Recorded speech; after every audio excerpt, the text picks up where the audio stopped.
العربية الكورولا دي احترنا نعمل ايه معاها، لان العربية دي بتقف كتير جدا، هي عداد قليل لكن بتقف كتير جدا. هيبقى مش عايز زيت تخليقي بالكامل، عايز زيت يكون سعره متوسط.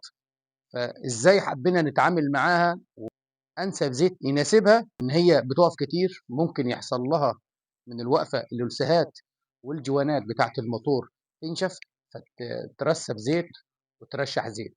فضلنا انسب حاجة ليها يناسب الموتور ده في حالة العربية دي وركنتها الكتير وان هي بتسكن اكتر ما تشتغل، وكمان مش هيكون زيت معدني. نغير زيت مانول 1550 7000 اللي هو شبه تخليقي، انسب زيت.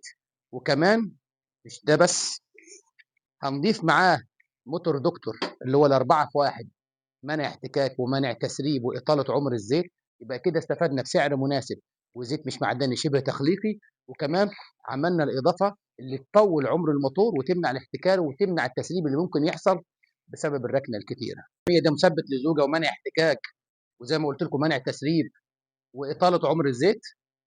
زي ما قالت الشركة المصنعة، هنفضيه قبل غيار الزيت. هنفضي الزيت بتاعنا الشبه تخليقي بمواصفة SL 1550، مش زيت معدني شبه تخليقي فيه مواد وإضافات مصنعة أو تخليقية بالكامل. عايز تسمع مني كل جديد؟ تابعني واعمل متابعة، اعمل مشاركة للفيديو واعمل إعجاب عشان غيرك يستفيد. خليك مع البلدوزر، هتفضل دايما في أمان. سلام عليكم.